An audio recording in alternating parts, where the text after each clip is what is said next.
할렐루야. 반갑습니다. 우리 옆 사람과 인사하실까요? 예수 안에서 사랑합니다.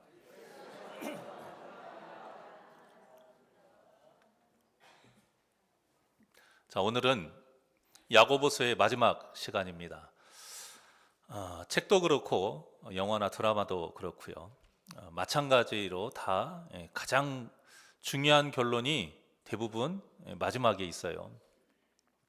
또 인생의 마지막 또 말인 유언도 우리가 의미 있게 하려다 보니까 아직 창창한 그 나이대에도 한 번씩 어때요? 우리가 미리 이 유언을 어떻게 해야 될지 생각을 해보잖아요. 편지도 마찬가지입니다. 편지의 마지막 내용이 항상 정리하면서 그 중요한 핵심을 말할 때가 있어요. 그리고는 이제 보통 축복을 하면서 이렇게 마무리를 하는데 야고보서는 이 축복의 인사가 없어요. 바울이 쓴 서신서에 보면 마지막이 거의 이제 축복하면서 끝나는데 이 야고보서는 그렇게 끝나지 않고요. 권면의 말씀으로 딱 오늘 본문의 말씀으로 이렇게 마무리를 합니다.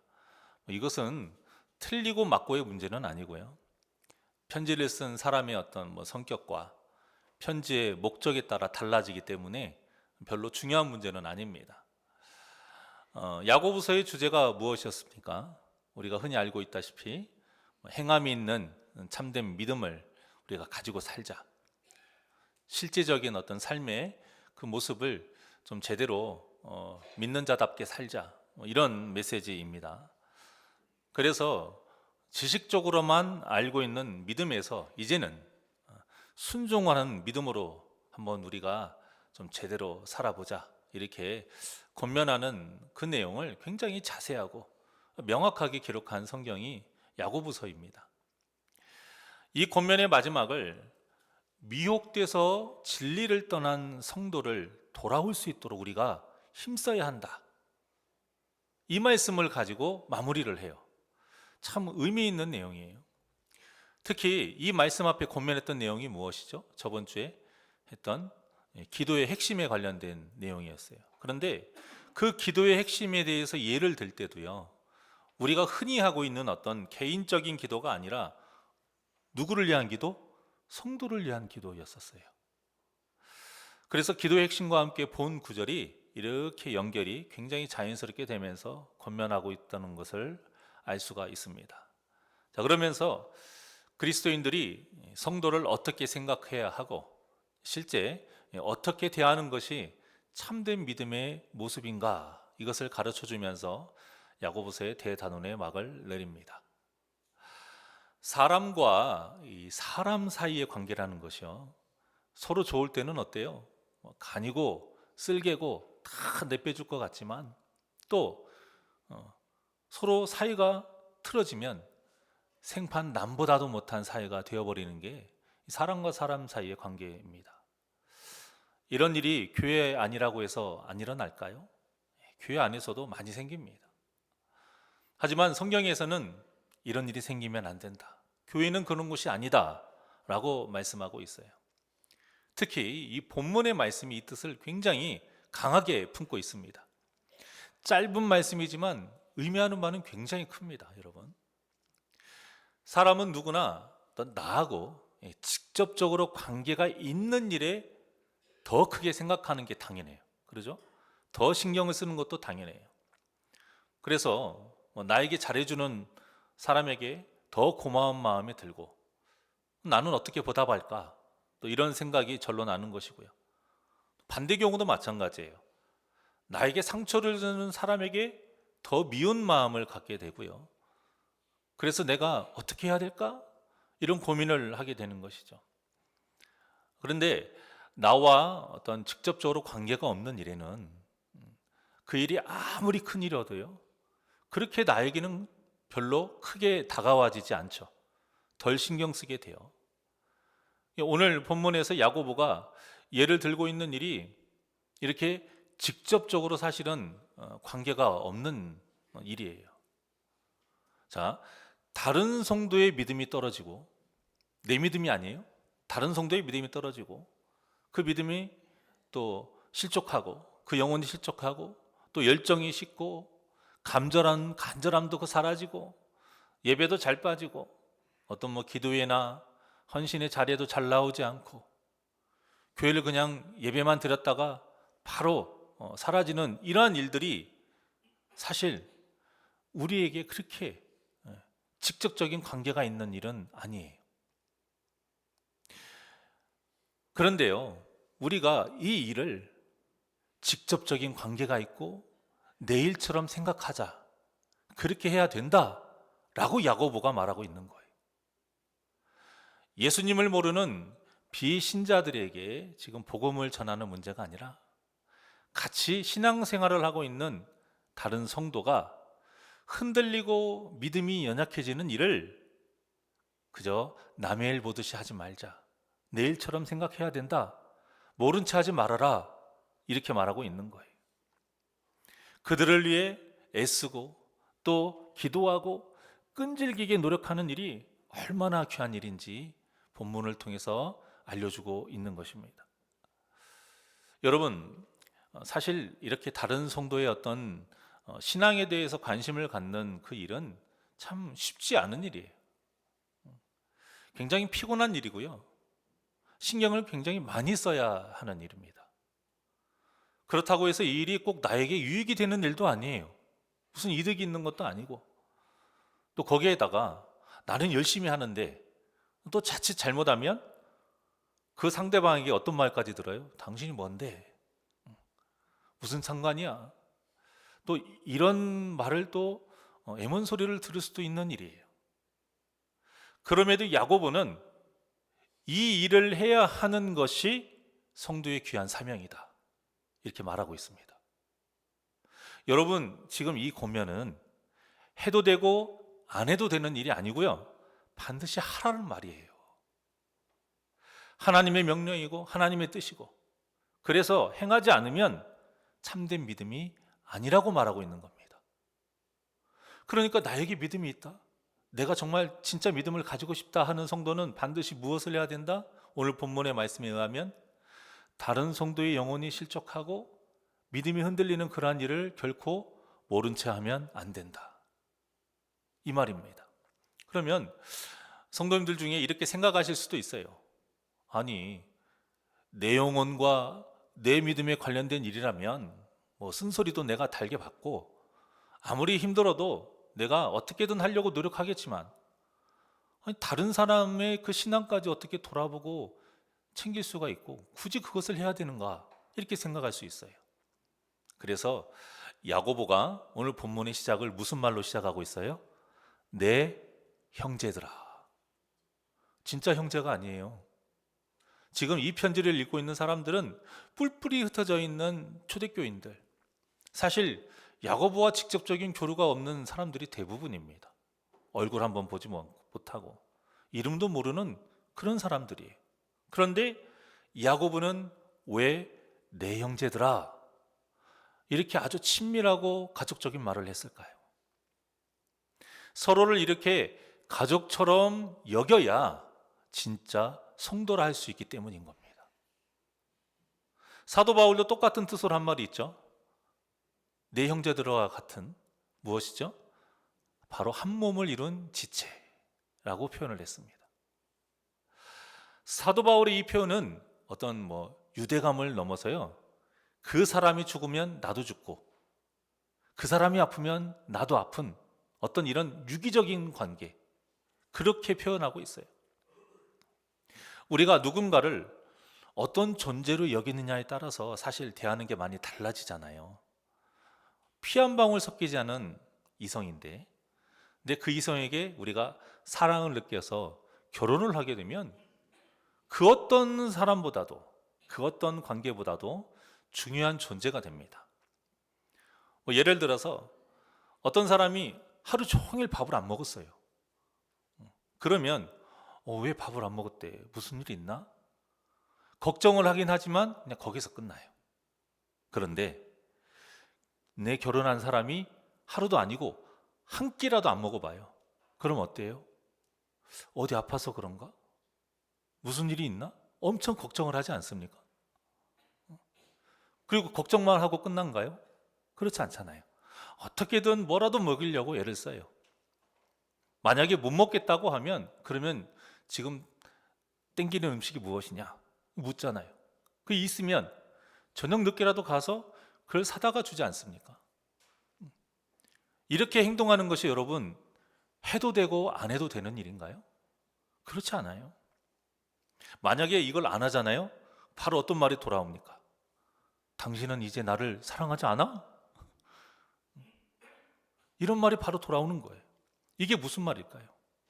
사랑하기 때문에 부부가 됐다면 이런 일은 해도 되고 안 해도 되는 일이 아니라 뭐예요? 당연히 해야 되는 일인 거예요. 자녀가 나쁜 친구들과 어울려서 삐뚤어지면 그냥 놔두는 부모가 어디 있습니까? 만약 부모가 그렇게 놔두고 있으면 부모로서 잘못됐다고 책망을 당연히 받아야 되는 거예요. 오늘 본문이 이것을 말하고 있는 겁니다. 성도가 서로의 관계를 어떤 관계로 여기느냐 이거예요. 그래서 내 형제들아 말을 한 겁니다. 비록 본 적 없지만 이름도 모르지만 나는 당신들을 내 가족처럼 여긴다 이거예요. 나는 당신을 이 야고보서라는 편지를 읽는 모든 초대교인들을 예수님을 머리로 삼은 한 몸으로 여긴다라는 것입니다. 그리고 당신들도 다른 성도를 그렇게 여겨야 된다라고 말을 하는 거예요. 그래서 지식적으로 받아들이지 말고 행함으로 참된 믿음의 모습을 실제로 보여라 이겁니다. 그러려면 서로를 형제로 여겨야 되고 한 몸으로 여겨야 가능하기 때문에 야고보는 내 형제들아, 사도 바울은 예수 안에서 한 몸을 이룬 지체 이렇게 표현을 한 것입니다. 그리고 우리도 실제 성도님들을 서로를 형제같이 한 몸으로 여겨야 됩니다. 그래서 이 앞에서 그 기도의 핵심에 대해서 말할 때에 병든 성도가 있습니다. 그럼 병든 성도가 있을 때 그냥 내버려 두지 않고 어떻게 해요? 장로들이 신방을 가죠.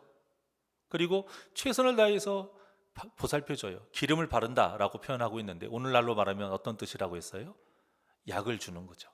약을 발라주고 병원을 데려가 주는 거예요. 그러면서 뭐 해줘요? 기도하는 것. 그렇게 한 후에 기도하는 것이 당연하다라는 겁니다. 왜요? 형제니까, 가족이니까, 한 몸이니까요. 자, 14절 한번 보실까요? 그 내용이에요. 시작. 너희 중에 병든 자가 있느냐?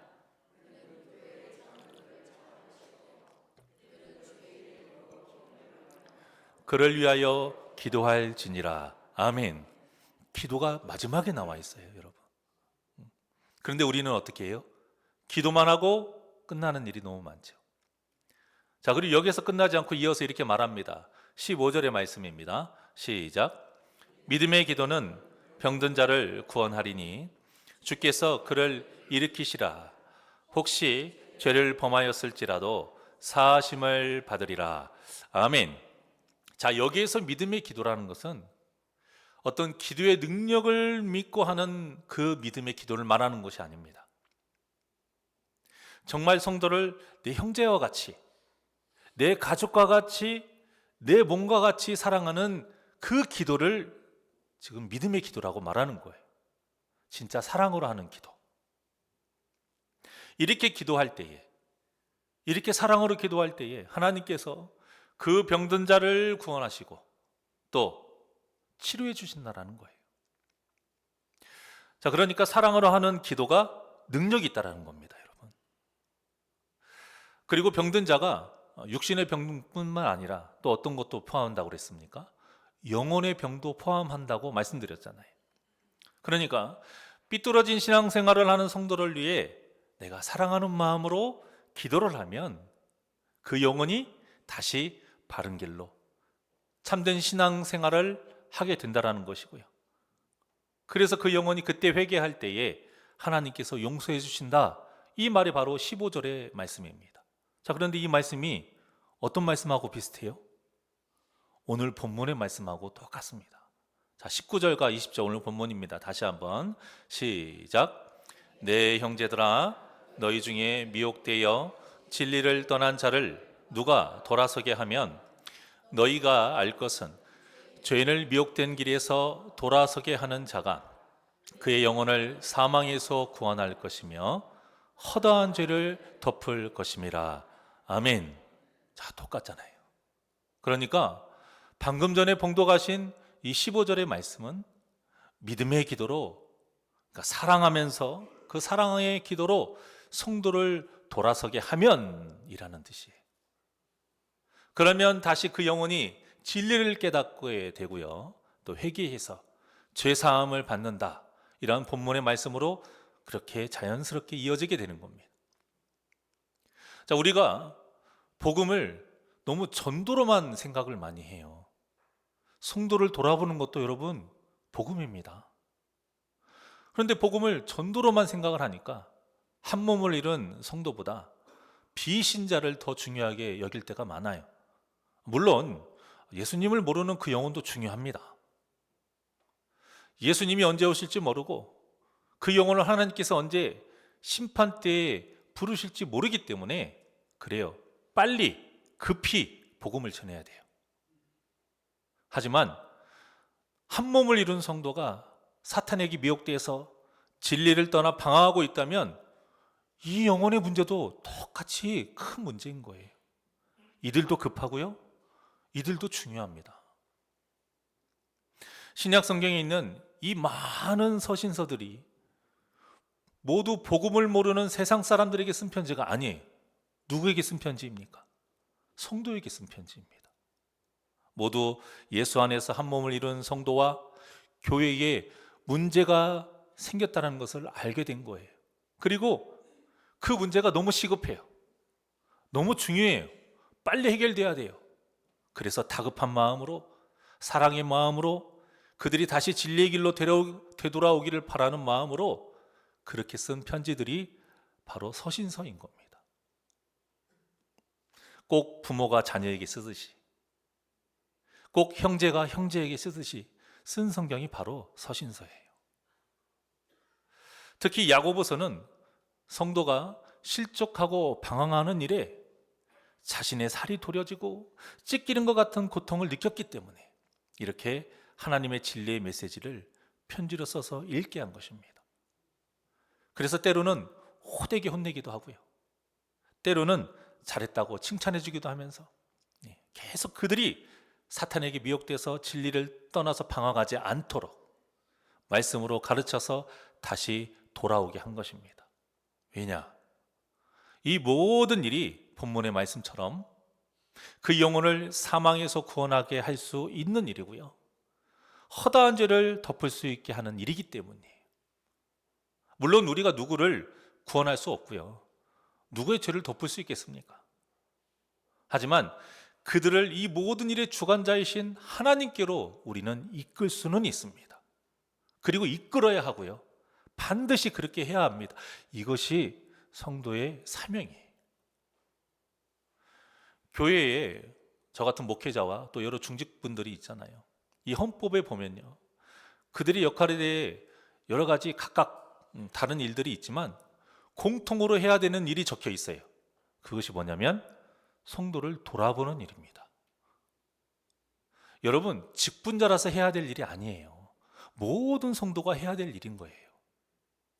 하지만 직분자들은 더 큰 사명과 책임감을 가져라 라는 뜻에서 법으로 딱 명시를 해놓은 겁니다. 구역을 나눈 이유요, 이것도 서로 친밀하게 또 서로를 돌아보라라는 뜻으로 나눈 거고요. 그래서 이왕이면 가까운 지역을 위주로 구역을 만들거나 아니면 비슷한 연령대로 구역을 만드는 거예요. 그냥저냥 단순히 관리하기 위해서 만든 것이 아닙니다. 본래의 뜻은 그게 아니고 돌아봐라 이거예요. 특히 실족한 자, 특히 아픈 자, 특히 방황하는 자, 특히 믿음이 연약한 자, 특히 흔들리는 자. 그래서 각 구역장님들과 인도자님들, 우리는 또 권사님들도 있잖아요. 그분들이 꼭 해야 되는 게 뭐냐면 자신의 구역원들을 돌아보는 일이에요. 그렇기 때문에 나이가 많다고 구역장 못하는 게 아니고요, 가진 게 없다고 해서 구역장 못하는 거 아닙니다. 성도를 사랑하는 마음만 있으면 되고요. 그 영혼을 관심 있게 가지고 또 기도만 할 수만 있다면 누구나 구역장 할 수 있어요. 그리고 그런 분들이 구역장을 해야 되고요. 성도님들 중에서 신앙생활을 할 때 가장 어려워하고 힘들어하는 것을 성도 간의 교제로 꼽는 일이 굉장히 좀 많이 있습니다. 자, 그런데요, 우리가 예수님을 하나님의 아들이라고 믿는다면, 그래서 그 예수님의 보혈로 우리가 구원을 받았다고 믿는다면 성도 간의 교제를 위해 노력하는 것은 당연한 일이 되어야 합니다. 해도 되고 안 되는 일이 돼서는 안 돼요. 물론 자라온 환경적으로나 성격적으로 어떤 누군가와 교제를 나누는 일이 참 힘든 분들이 있긴 합니다. 자, 그래서 우리가 개념을 잘 잡아야 돼요. 성도 간의 교제를 이루는 것이 어떤 세상적으로 친해지는 것, 여기로만 우리가 이해를 하면 안 돼요. 친해지면 좋죠. 또 친해지도록 노력하는 것도 필요합니다. 그런데 꼭 그렇게까지 친밀해지지는 못해도 서로에 대해서 관심은 가질 수 있잖아요. 최소한 그 영혼에 문제가 생기고 그 영혼이 아파하면 우리가 같이 아파하고 걱정해 줄 수는 있잖아요. 그 영혼이 어떤 좋은 일이 생기면 기뻐해 주고 응원해 줄 수 있잖아요. 여러분, 이런 것이 성도의 교제예요. 특히 무엇보다 좀 살갑게 못해줘도, 좀 이것저것 잘 챙겨주지 못해도 누구나 할 수 있는 게 있어요. 그게 바로 관심이고요. 또 반응해주고 어떤 문제가 있었을 때 그냥 지나치지 않고 진심으로 그 영혼을 위해서 기도해 주는 것. 이거는 성격하고는 상관이 없는 일입니다, 여러분. 만약 이런 일이 사람마다 할 수 있고 어떤 사람은 할 수 있고 어떤 사람은 할 수 없는 일로 나뉜다면 야고보가 본문과 같이 말할 수 없습니다. 또 성경에서도 하라, 하지 말아라 이런 말 할 수 없는 겁니다. 누구나 할 수 있기 때문에 성경에 기록되어 있는 거고요. 누구나 해야 하기 때문에 하라고 하는 것이고 하지 말라고 하는 겁니다. 성격을 떠나는 문제예요. 내 성향을 떠나는 문제고요. 모두에게 해당되고 모두가 해야 하고 모두가 할 수 있기 때문에 성경에 기록된 것임을 꼭 기억하시길 바랍니다. 사랑하는 여러분, 하나님께서 천지를 창조하시고 또 사람을 창조하실 때부터 사람은 본래 공동체를 이루어야 하는 존재로 만드셨어요. 창세기 2장 18절의 말씀입니다. 시작. 여호와 하나님이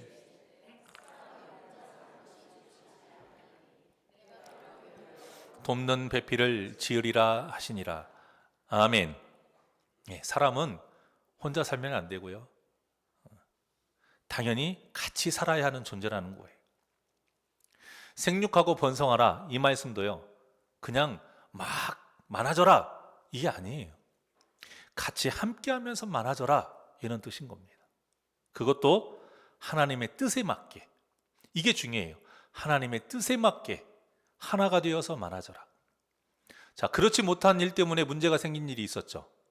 그게 바로 바벨탑 사건이에요.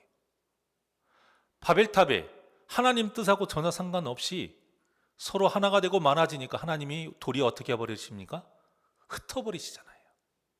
그런데 흩어버리시고 끝나지 않고 아브라함을 딱 세워서 아브라함을 통해서 이 땅에 하나님 나라를 세우기 위한 민족을 딱 이뤄 놓으시죠. 이게 바로 교회의 모토가 되는 거예요. 이것이 쭉 이어져서 오늘날 교회까지 이르게 된 것입니다.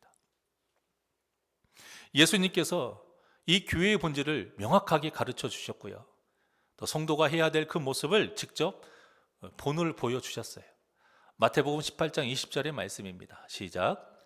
두세 사람이 내 이름으로 모인 곳에는 나도 그들 중에 있느니라. 아멘. 자, 교회는 두 가지가 반드시 필요합니다. 첫 번째, 예수 이름으로. 이게 가장 중요하고요. 두 번째 뭐예요? 모이는 거예요. 이것이 교회입니다. 예수님이 자신을 따르는 그 사람들을 어떻게 대하셨습니까? 세상 사람들은 천하게 생각하고 같이 하지 않으려고 하고 정죄하고 그렇게 심하게 핍박했던 불쌍하고 연약한 사람들을 예수님은 가장 먼저 생각하셨고요. 먼저 다가가셨고요. 그들과 식사하셨고 그들에게 말씀을 전하셨고 그들을 치료해 주셨습니다. 또 제자들의 발을 씻기면서까지 낮은 자리로 섬기는 그 모습을 보여주셨고요. 자신을 판 제자들이요, 그들 용서하시고 사랑으로 품어주셨습니다. 그러니까 예수 이름으로 모인다라는 말은 우리가 예수님처럼 생각하고 말하고 행동하면서 모여라, 이 말인 거예요. 실제적인 말씀입니다. 그저 저는 예수님 믿어요, 이렇게 고백하는 사람들이 모인 곳이 교회가 아니라는 것입니다.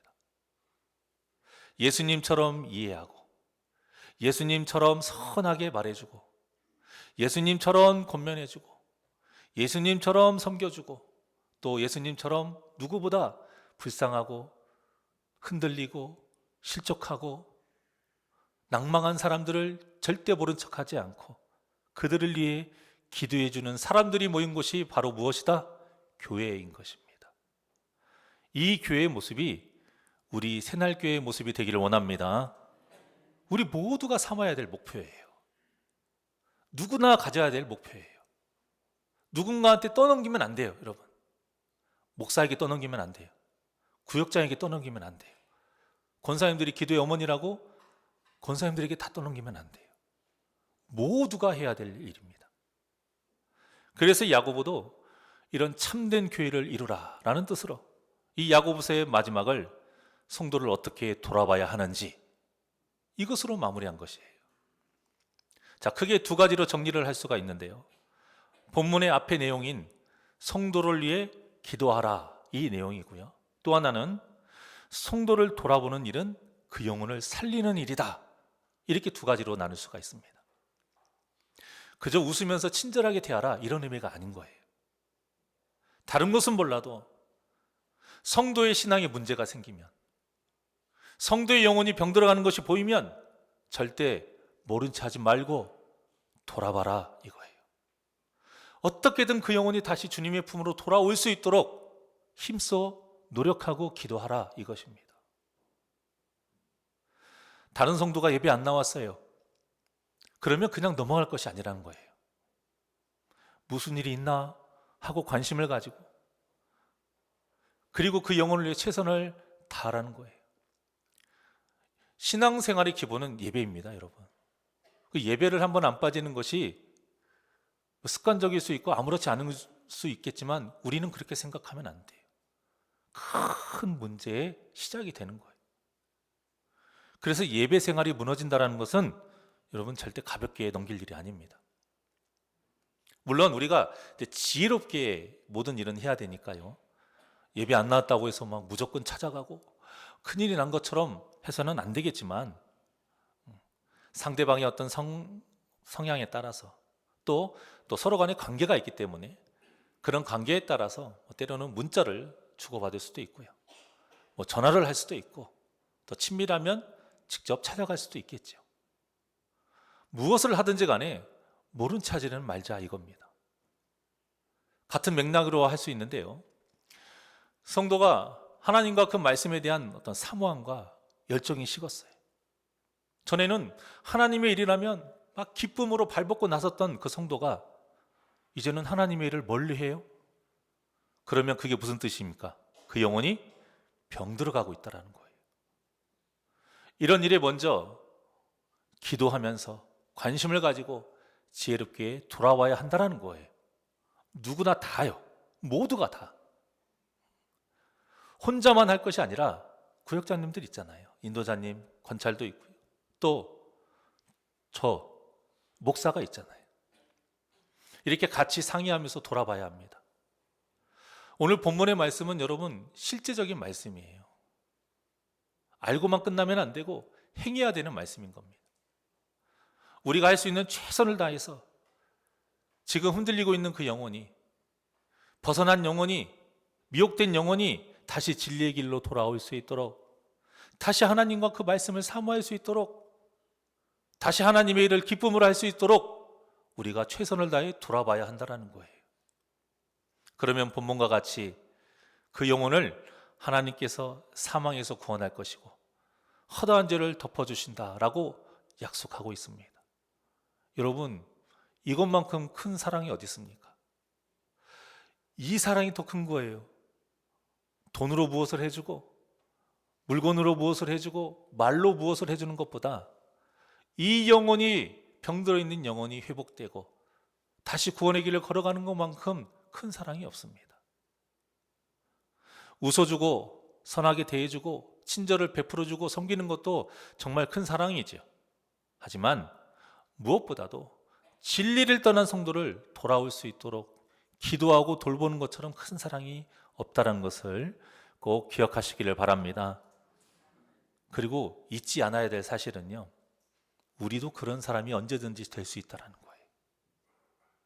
여러분 확신하십니까? 흔들리지 않을 확신이 있으세요? 절대 나는 내 지금 믿음이 식지 않을 확신이 있으세요? 우리도 언제든지 이 사탄의 미혹에 넘어가서요, 진리의 길을 벗어나거나 방황할 수 있다는 사실을 꼭 기억하셔야 돼요. 그렇게 내 영혼이 병들어갈 때 나를 위해서 누구 하나 관심 가져주지 않는다고 생각해 보세요. 나를 위해서 누구 하나 말도 걸어주지 않고 연락도 하나도 없고 나를 위해서 기도해 주는 사람 한 명도 없다고 해보십시오. 그것만큼 외롭고 슬픈 일이 어디 있습니까, 여러분? 그러면 툭 튀어나오는 말이 뭔지 아세요? 어떻게 이게 이렇게 해서 교회라고 할 수가 있어? 응? 어떻게 해서 이렇게 한 몸을 이룬다고 할 수가 있어? 이 말이 바로 나옵니다. 사랑하는 여러분, 교회에서는 절대로 신앙의 외톨이는 단 한 명도 있으면 안 됩니다. 이것을 꼭 명심하시길 바랍니다. 내가 누군가를 신앙의 외톨이로 만들잖아요.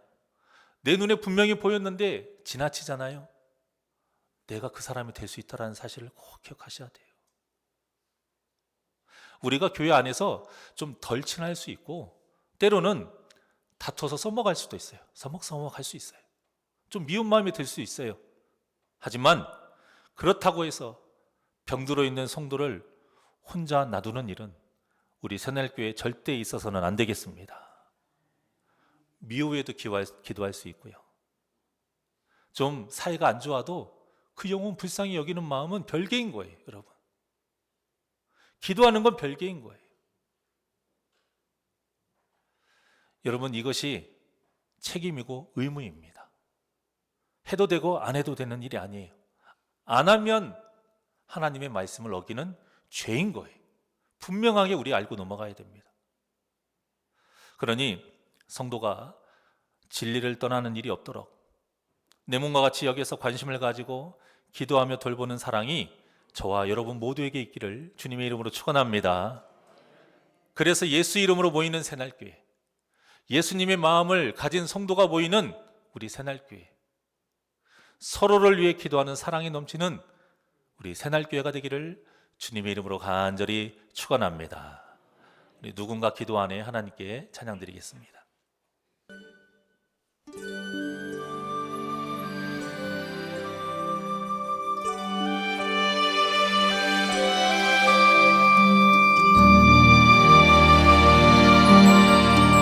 마음이 지쳐서 기도할 수 없고 눈물이 빗물처럼 흘러내릴 때 주님은 우리 연약함을 아시고 사랑으로 인도하시네.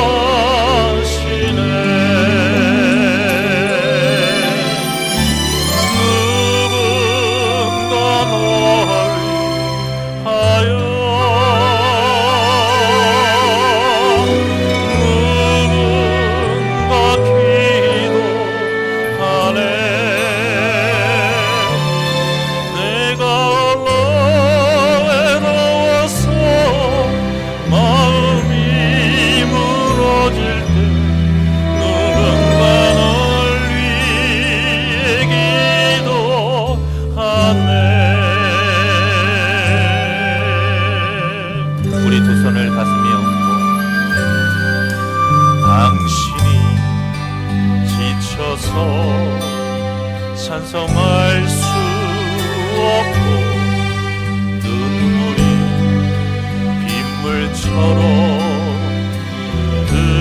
흘러내릴 때 주님은 우리 성한 마음을 아시고 사랑으로 인도하시네.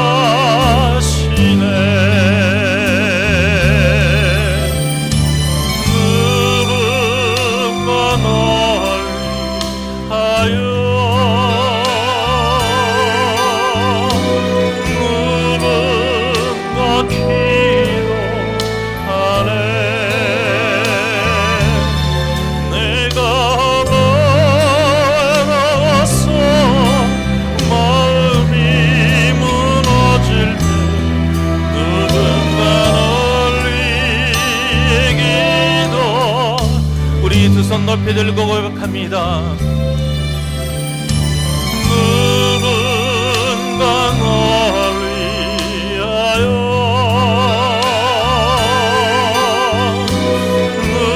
누군가 기도하네.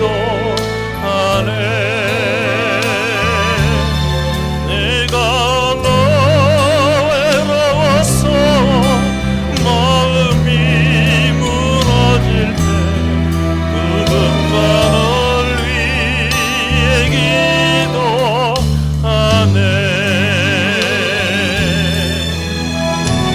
누군가 널 위하여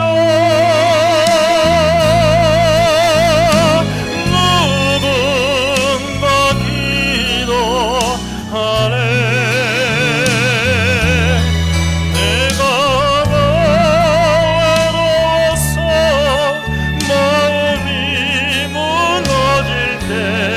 누군가 널 위해 기도하네. 누군가 널 위해 기도하네.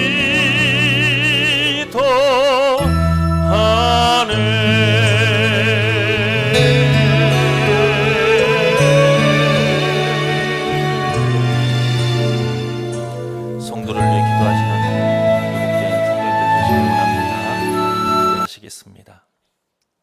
언제나 우리를 사랑하며 감싸주시고 또 진리의 길로 인도하시는 하나님, 하나님의 그 크신 사랑과 은혜를 입은 자로서 다른 영혼을 내 몸과 같이, 내 한 몸과 같이 내 형제로서 그 영혼의 아픔과 그 영혼의 슬픔과 그 영혼의 방황과 그 영혼의 실족함을 모른 채 하지 않고 사랑의 마음으로 진실하게 기도하는 자 되게 하여 주시옵소서.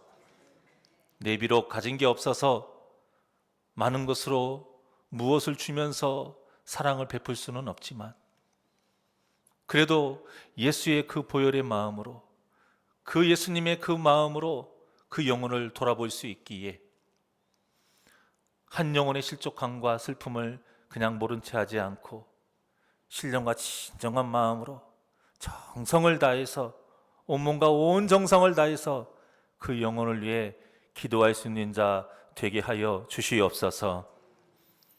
이 기도와 그 영혼을 위한 모든 내 정성을 통해서 진리에서 벗어난 그 영혼이 다시 진리로 돌아오는 복된 일 있게 하여 주시옵시고, 마귀에 미혹되어 흔들리는 그 영혼이 다시 그 마음을 바로잡아 온전히 주님 앞에 나와 회복되는 역사 있게 하여 주시옵소서. 이러한 사랑의 섬김과 사랑의 관심과 사랑의 기도를 통해서 우리 새날교회에는 회복의 역사가 넘쳐나게 하여 주시옵시고 사랑의 역사가 넘쳐나게 하여 주시옵소서. 감사함의 예수님의 이름으로 기도하옵나이다. 아멘.